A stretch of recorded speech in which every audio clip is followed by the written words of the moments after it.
Hello friends, मैं अनीश मिश्रा। आप देख रहे हैं मेरे YouTube channel Anish Mishra sir. मैं ज्वाला देवी सरस्वती विद्या मंदिर गंगापुरी प्रयागराज से। जैसा कि आपने पिछले वीडियो में मेरे देखा है, जिसमें मैंने आपको सेट थ्योरम के बारे में बताया है।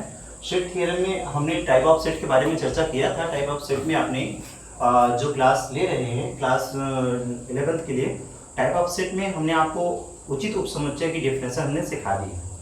तो आज का जो वीडियो है, हम लोग उचित उपसमुच्चय के अगले पार्ट की चर्चा आज के वीडियो में हम लोग करने वाले हैं। देखिए, उचित उपसमुच्चय में हमने आपको उसका एक डेफिनेशन बताई थी, उसका एग्जांपल बताया था, लेकिन एक दो पॉइंट आप इसके बारे में जान लीजिए। जब कभी भी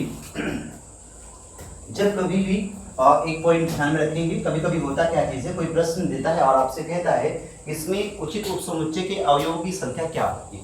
कोई एक सेट दिया और सेट में देने के बाद उचित उपसमुच्चय में उपस्थित अवयव की संख्या पूछता है। फॉर एग्जाम्पल आप उसको मैं बता रहा हूँ, आप बात को समझ लेंगे, फिर इसके अगले पॉइंट की चर्चा हम लोग करेंगे। जैसे मैंने आपसे एक बात करी, हमने एक सेट आपको दिया, सेट दिया हमने A इज इक्वल टू, हमने आपसे कहा A, B, ये हमने लॉक कर दिया। दो एलिमेंट्स हमने दे दिया।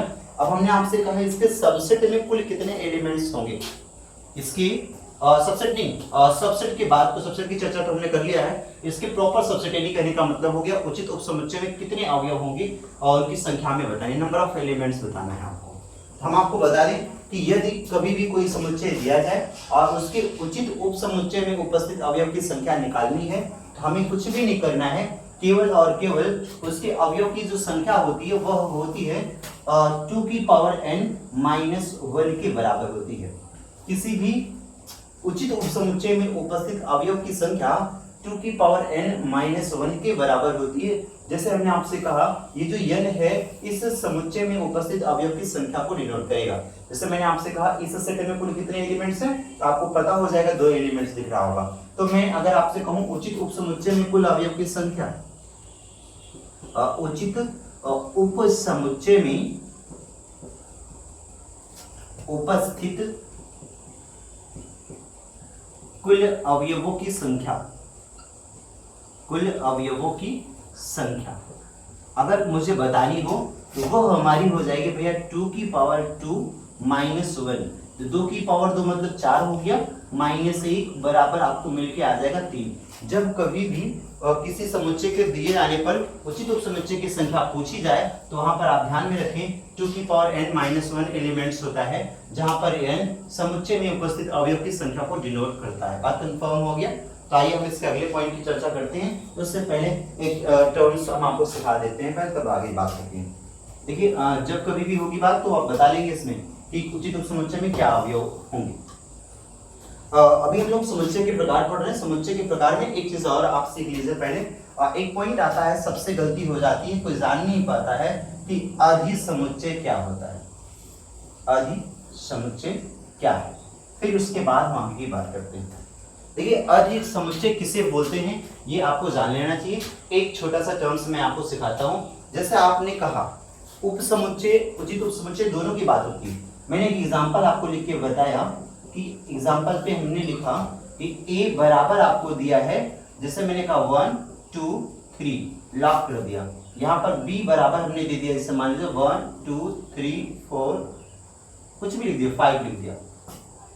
आप देख रहे होंगे यहाँ पर a सबसेट b की बात कर रहा है। a b का उपसमुच्चय है। a और b दो समुच्चय दिया गया है, जिसमें से समुच्चय a समुच्चय b का उपसमुच्चय है। तो यदि a b का उपसमुच्चय है तो b को a का अधिसमुच्चय कहेंगे। तो b को a का अधिसमुच्चय कहेंगे, अधिसमुच्चय कहेंगे।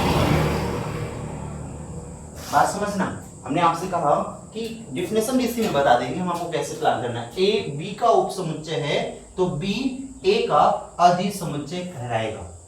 बात समझना, आपसे कोई कहता है अधिसमुच्चय क्या कैसे कहते हैं, तो आप ये कहेंगे यदि a तथा b दो समुच्चय दिए गए हैं, यदि a तथा b दो समुच्चय दिए गए हों, समुच्चय a समुच्चय b का उपसमुच्चय हो, तो समुच्चय b को समुच्चय a का अधिसमुच्चय कहते हैं। बात कंफर्म हो गया। a b का उपसमुच्चय है तो b को a का अधिसमुच्चय कहेंगे। बात कंफर्म है, तो कोई असुविधा तो नहीं। अधिसमुच्चय हम आप डिफाइन कर लेंगे, एग्जांपल आपके पास दिख ही रहा होगा। चलिए अधिक समुच्चय के बाद जो हम लोग अगला पॉइंट पढ़ने चल रहे हैं वह हमारा होगा भैया कॉम्प्लीमेंट्री सेट यानी पूरक समुच्चय के बारे में। अगला जो पॉइंट पढ़ना है हमारा टाइप ऑफ सेट में वह हमारा भैया पूरक समुच्चय। पूरक समुच्चय कॉम्प्लीमेंट्री सेट क्या होता है, एग्जांपल पहले समझिए फिर डिफिनेशन हम आपको सिखाएंगे। जैसे मैंने आपसे कहा एक यूनिवर्सल सेट समष्टि समुच्चय है, इसका नाम हमने दिया U और इसको हम लोग नंबर लिखे 1 2 3 4 5 6 7 8 और 9 लॉक कर दिया। और एक सेट हमने लिख दिया भैया ए में एलिमेंट्स हमने लिखा 1 2 3 4 लिख दिया। बात समझे, डेफिनेशन आप समझ लीजिए, उसके बाद फिर हम आपको समझाते हैं कि क्या है ये पूरक समुच्चय क्या कहलाता है, कॉम्प्लीमेंट्री सेट क्या होता है। देखिए यदि ए कोई समुच्चय हो, यदि ए कोई समुच्चय हो और U उसका समष्टीय समुच्चय है, फिर से सुनिए, यदि A कोई समुच्चय हो, U उसका समष्टीय समुच्चय हो, तो U के उन अवयवों को छोड़ करके जो A में उभयनिष्ठ है पूरक समुच्चय कहलाता है। फिर से सुनिए, A कोई समुच्चय हो, U उसका समष्टीय समुच्चय हो, तो U के उन अवयवों को छोड़ करके जो A में उभयनिष्ठ हो पूरक समुच्चय कहलाता है। इसे A डैश अथवा A की पावर C से डिनोट करते हैं। A का कॉम्प्लीमेंट्री दोनों सिंबल डिनोट किया जा सकता है। जैसे मैंने आपसे बात यहाँ पर कह दी, इसमें A डैश या A की power C is equal to, हमने कहा U में से A को निकाल दो। जब भी कोई बात आए तो आप अपना ध्यान में रखो कि हमें A डैश या AC यानी कॉम्प्लीमेंट्री निकालना हो किसी सेट का, तो क्या करना, समष्टि वाले में से उस सेट के नंबर्स को घटा देना है, यानी U minus A is equal to A dash या A का कॉम्प्लीमेंट्री सेट यहाँ पर डिफाइन हो जाएगा। यहाँ पर इसकी चर्चा हम लोग करेंगे। जैसे इसका कॉम्प्लीमेंट्री में आपको बताऊं, A डैश निकालेंगे यहाँ पर, तो क्या करना भैया, U में से A को निकालना है, यानी 1 2 3 4 इन चारों नंबर्स को इसमें से निकाल देना, बाकी जो U में बचेगा वही कॉम्प्लीमेंट्री कहलाएगा। 1 2 3 4 निकल गया तो बचा कितना भैया, 5 6 7 8 9 लॉक हो गया, ये कॉम्प्लीमेंट्री सेट हमारा हो जाएगा। बात कंफर्म हो गया होगा। हमने आपसे कहा क्या भाई, अगर कोई आपसे कहता है पूरक समुच्चय क्या होता है, तो आप कहेंगे क्या, यूनिवर्सल सेट में से उस सेट के नंबर्स को घटा दीजिए, जो बच जाएगा वही हमारा पूरक समुच्चय कहलाता है। बात कंफर्म हो गया। इसे A डैश अथवा A की पावर C से डिनोट करते हैं। तो ये हमारा पूरक समुच्चय हुआ भैया। तो डिफिनेशन बताइए क्या, ये A कोई समुच्चय हो और U उसका समष्टि समुच्चय हो, तो U के उन अवयवों को छोड़कर जो A में उपस्थित हैं पूरक समुच्चय कहलाते हैं। बात कंफर्म है। आइए दूसरे पॉइंट में आते हैं। कॉम्प्लीमेंट्री सेट के बाद हमारा जो पॉइंट पढ़ना है वह पढ़ना भैया घात समुच्चय। घात समुच्चय कॉम्प्लीमेंट्री के बाद घात समुच्चय, इसको हम लोग बोलते हैं पावर सेट। पावर सेट क्या होता है इसके बारे में हम आपको डिफाइन करते हैं। एक घात समुच्चय ये होता है भैया, अगर कोई सेट दिया जाए, कोई भी सेट दिया जाए, जैसे मैंने एग्जांपल में आपको पहले समझ लीजिए, फिर आपको मैं डिफिनेशन बताऊंगा। एग्जांपल में मैंने लिखा A इज इक्वल टू, हमने लिखा 1 2 3, ये हमने लिख दिया। A इज इक्वल टू 1 2 3 है, तो PA पावर ऑफ A का मान होगा, यानी कि पावर ऑफ A का मान आपको बताना है, घात समुच्चय क्या होगा ये आपको डिफाइन करना है। तो सिंपल सा लॉजिक है, कैसे निकलेगा, सबसे पहले इस सेट A का उप समुच्चय निकालो। सेट A का सबसेट फाइंड आउट करेंगे, यानी कि A का उप समुच्चय,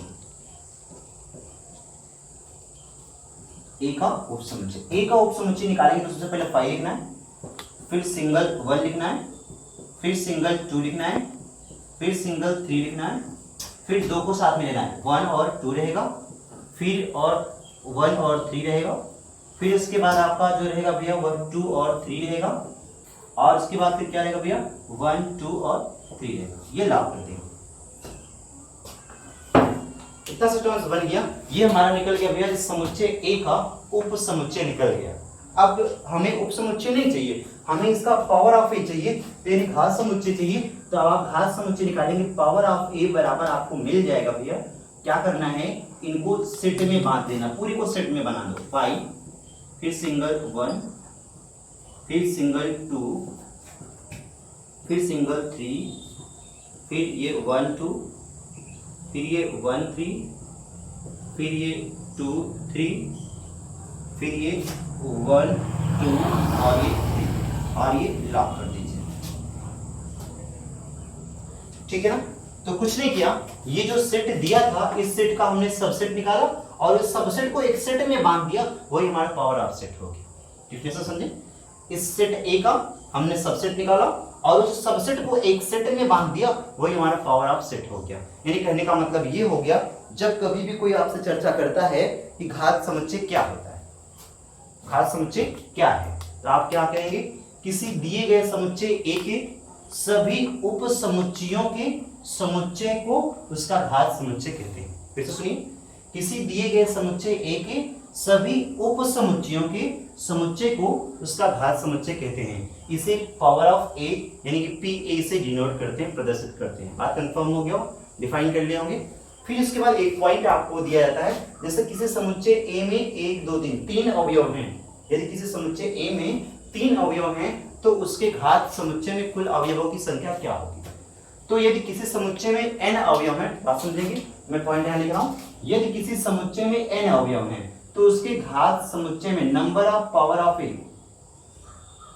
और number of P A, number of power of A बराबर होता भैया 2 की पावर n। यानी कि उप समुच्चय में जितने अवयव होते हैं वही इसके घात समुच्चय में भी अवयव की संख्या होती है। हमने क्या कहा भैया, यदि किसी समुच्चय में n अवयव हैं तो उसके घात समुच्चय में अवयव की संख्या 2 की पावर n के बराबर होगी, जो कि n क्या है, उस समुच्चय में दिए गए अवयव की संख्या होती है। जैसे आपसे मैंने कहा इस समुच्चय में कितने अवयव? 3, तो इसकी घात समुच्चय में कुल अवयव की संख्या कितनी हो गई? 2 की पावर 3, 2 की पावर 3 मतलब 8 हो गया। आइए काउंटिंग करके दिखाता हूँ 8 क्या हुआ कि नहीं हुआ। 1 2 3 4 5 6 7 और 8, ये आप घात समुच्चय देख रहे होंगे, कुल अवयव की संख्या में 8 प्राप्त होगी। यानी कहने का मतलब ये हुआ उप समुच्चय और घात समुच्चय में अवयव की संख्या आपस में इक्वल होती है। बात कंफर्म हो गया। परंतु उचित उप समुच्चय की जो चर्चा होती है वह 2 की पावर n माइनस 1 के बराबर हो जाता है। ये उचित उप समुच्चय में जो अवयव की संख्या 2 की पावर n माइनस 1 के इक्वल होती है। बात कंफर्म हो गया, डिफाइन कर लेंगे आप लोग, कोई डाउट नहीं होना चाहिए। किसी प्रकार का कंफ्यूजन होता है तो कमेंट बॉक्स में अपना सुझाव जरूर दीजिए आप लोग, जिससे हम आपके समस्या को सॉल्व करा सकें। देखिए घात समुच्चय जब हम लोग पढ़ लेते हैं, इसके बाद हमें जो पढ़ना है वो पढ़ना भी है समान समुच्चय। नेक्स्ट हेडिंग जो पढ़ना है आपको भैया समान समुच्चय, अगली हेडिंग की चर्चा हो रही है समान समुच्चय। देखिए समान समुच्चय एक शब्द है और एक दूसरा शब्द है हमारे पास समतुल्य समुच्चय। समतुल्य समुच्चय दो शब्द है हमारे पास।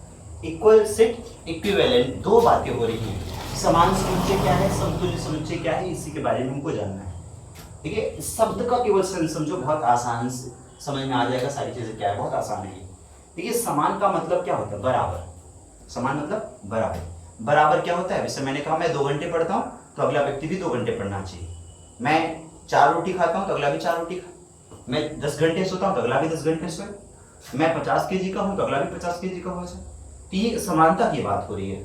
मेरे पास 2 पेन है तो उसके पास भी 2 पेन हो जाए, तो ये समानता की बात हो रही है। तो जब बात समानता की हो रही है, समानता और असमानता दोनों ही तुलनात्मक शब्द हैं। समानता और असमानता दोनों ही तुलनात्मक शब्द हैं।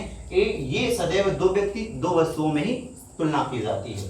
तो जब बात समानता की आ रही है तो वहां पर हम लोग क्या करेंगे, समान समुच्चय क्या होता है इसके बारे में समझें।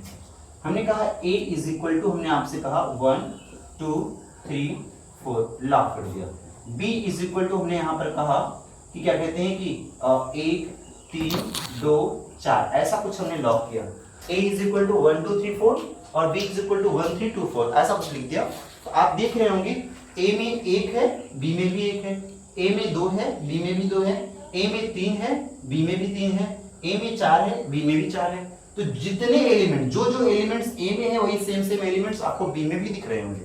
यानी कि आप कह सकते हो यहाँ पर A इक्वल B है। आप क्या कहेंगे भैया, A इक्वल B है। ये समान हो गई बात। अगर आपसे कहता समतुल्य, समतुल्य का मतलब होता है तुलना में समान होनी चाहिए, न कि वही सेम होना चाहिए। समान और समतुल्य दो शब्द है। समान का मतलब है तो सेम टू सेम वही होना चाहिए, और समतुल्य मतलब उसके जैसा, तुलना में वैसे ही। जैसे मैंने कहा आजकल बहुत सारी कंपनियां आती है, जैसे एक कंपनी निकाली एडिडास, तो एक निकाल दे एडी वॉश, अब एक ने निकाल दिया क्या कहते हैं कि कुछ भी निकाला, कोई भी कंपनी आपको लाई, सेम उसी के जैसे आपने एक नया नाम निकाल दिया, तो ये क्या है, समतुल्य शब्द की बात हो रही। समतुल्य, सम का मतलब बराबर, तुल्य का मतलब तुलना में बराबर होने, न कि वो क्वालिटी, वो चीजें मेंटेन रखे, उसके कंपेयर में बराबर हो जाए तो आप कहेंगे समतुल्य। अभी देखिए ये समान है भैया, पर जो दूसरा एग्जांपल हम आपको दिखाते हैं, एक एग्जांपल और आप देखेंगे समतुल्य समझ में आ जाएगा। हमने आपसे कहा a इज इक्वल टू, हमने कहा 1 2 3, और b इज इक्वल टू हमने आपसे कहा a b c। आप देख रहे होंगे a b c जितना एलिमेंट्स a में है, number of a is equal to number of b, समतुल्य हो रहा है। समतुल्य का मतलब होता है, तुल्य का मतलब तुलना में समान। तो ऐसी बात अगर होती है तो वहां पर समतुल्य शब्द की बात होती है। देखिए समतुल्य तुलना में समान है, 1 2 3 यहाँ पर है, ए बी सी यहाँ पर है, 3 एलिमेंट्स ए में है, 3